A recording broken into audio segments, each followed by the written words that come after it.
How do you play for a long time on one chord without it getting boring? How do you create variety within that sound? Well, look at what Mainieri does in the very next phrase.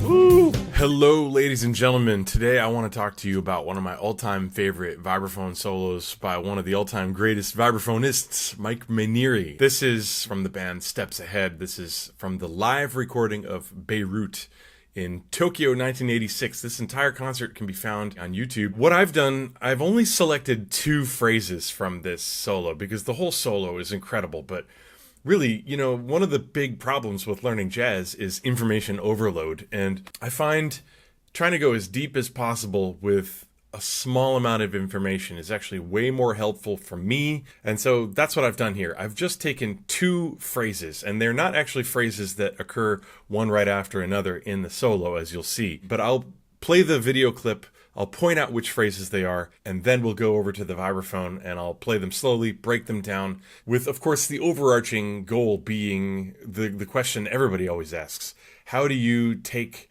something that you've transcribed and incorporate it into your own improvisation? All right. So it picks up kind of from the end of Mike Brecker's solo. Here we go.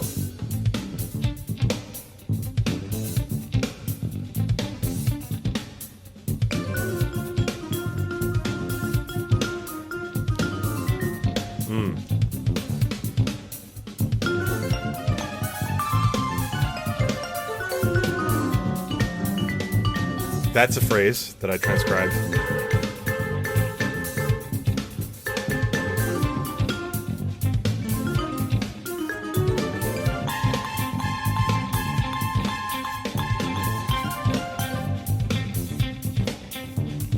Here.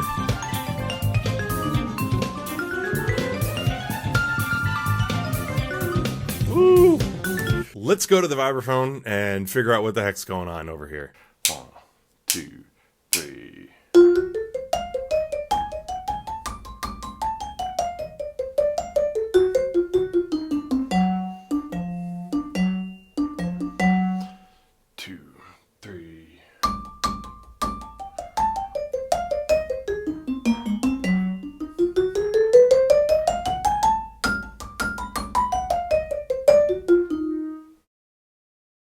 So this line, at its core, is really based on what some people would call the D octatonic scale, or the half-whole diminished scale. This is a symmetrical scale that just simply alternates half steps and whole steps, going up for a total of 8 tones, which is why it's called the octatonic scale.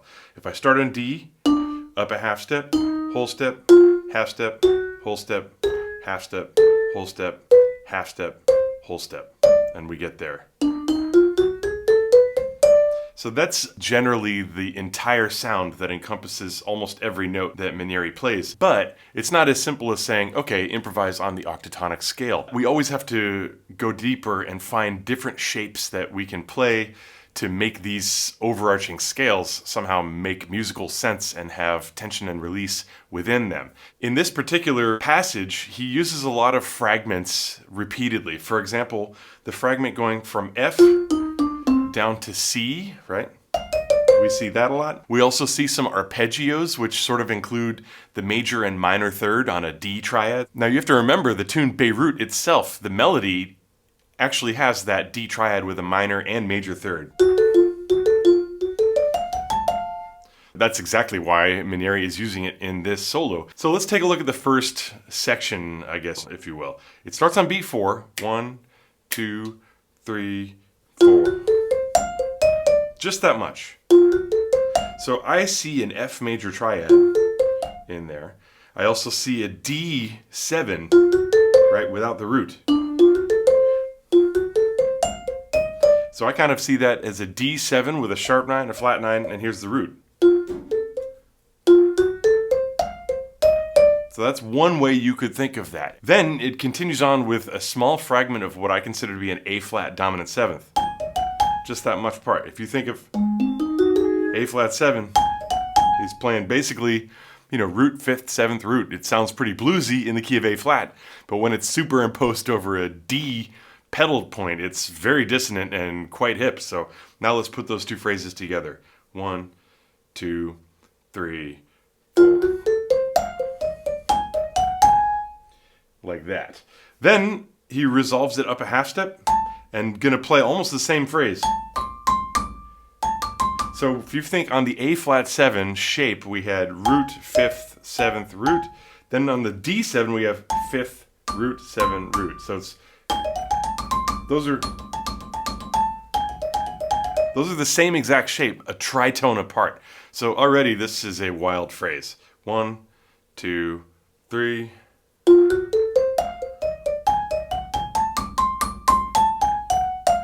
And then it kind of comes down a combination of the D7 and the A flat 7, which results in this octatonic sound. So let's go again from the beginning and add that little scalar bit at the end. 2, 3, 4, 1, 2, 3, 4. And on beat 2, he kind of resolves on that D and then plays a D minor triad. So you're going to see these D minor / major triads coming again and again in this entire solo. And that's, by the way, that's a spot where when I play it, I tend to do a double. Right, like that. Again from the beginning. 2, 3, 4.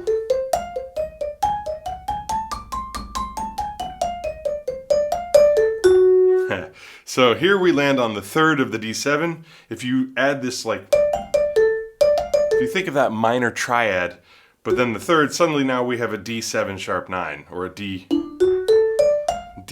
triad with the sharp 9 on top.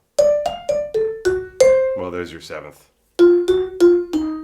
There's your octatonic scale again. 2, 3, 4.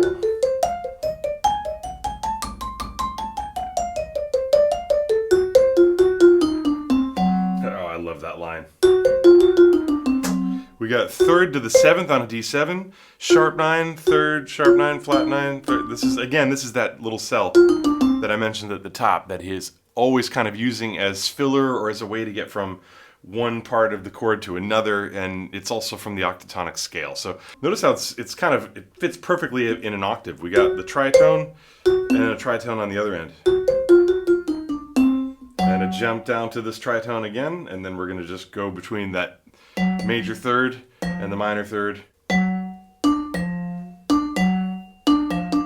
I mean, I just love that line. I love the fact that it outlines these sort of very simple major triad sounds, but the way they're all mixed together and the way they all relate back to that octatonic scale, it's kind of an example of thinking in flavors, right? Like if you think, okay, there's like a master chef and they think, oh, a little bit of cumin here, a little bit of thyme here. I would be thinking like D7 with a flat 9, sharp 9, and then this a little pinch of A flat 7, a little salt, then back to the D7, octatonic, a little pinch of D minor, back to D7. Let's mix those together. Let's stir that around and really get it to gel. And then we're just gonna do it. That's like a chili pepper at the end. The other aspect of this that makes it really, really great is the rhythmic phrasing. His timing is spot on, but also the points at which he sort of switches the flavor within the line. He does it in unexpected times, right? 3, 4. And also that D at the top. Some of these notes, simply by the virtue of the interval from the previous note, they have sort of a natural accent to them, right? If you play... I'm playing the A on beat 1, but this D, simply because it's higher, sort of sticks out. It pops out melodically, and it gives it a sort of syncopation.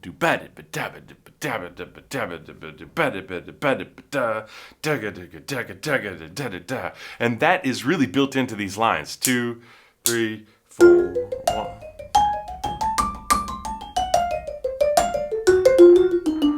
And then right there, we're right on the beat.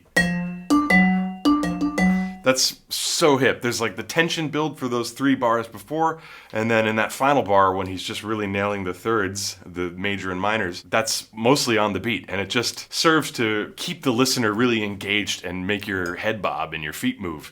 So let's talk about the second phrase, because the second phrase is also very interesting and has some slightly different flavors.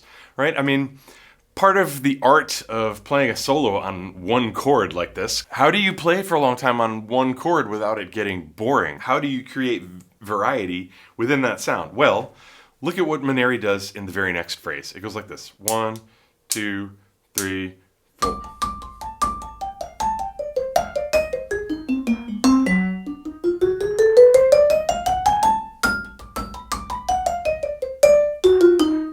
Little mistake in there, sorry about that, but you get the point. The first phrase is mostly D minor. There. And not until that last 16th note of the third beat in the second bar do we get some sort of like non-D minor pentatonic dissonance.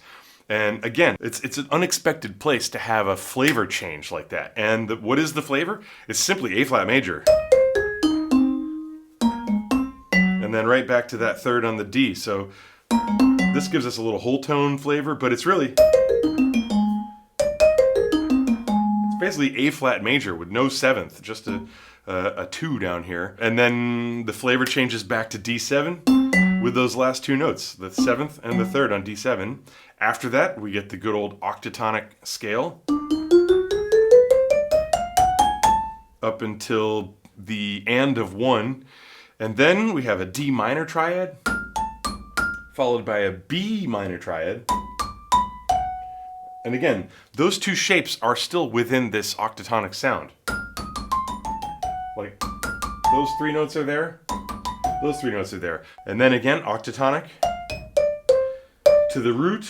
And I love that last phrase because it's unresolved. It does not land on the root, it ends on the E flat, the flat 9 on this chord. And then it leaves you hanging. Then he leaves the rest of the bar empty, and it's just such a great moment of tension. So how do you take this information and turn it into something that you can use creatively? For me, sort of having that little mental play-by-play in my head of like, okay, minor, let's do some blues. Okay, now like something totally wild like an A flat triad. So I could try to do my own version of this second phrase, which is, the minor pentatonic, a little A flat somewhere in there, octatonic, and then some mix of the D minor triad, the B minor triad, and then end it somehow unresolved. It's not like I'm trying to play the riffs per se, I'm just trying to capture the sounds. So let's see how well I do on that. 1, 2, 3.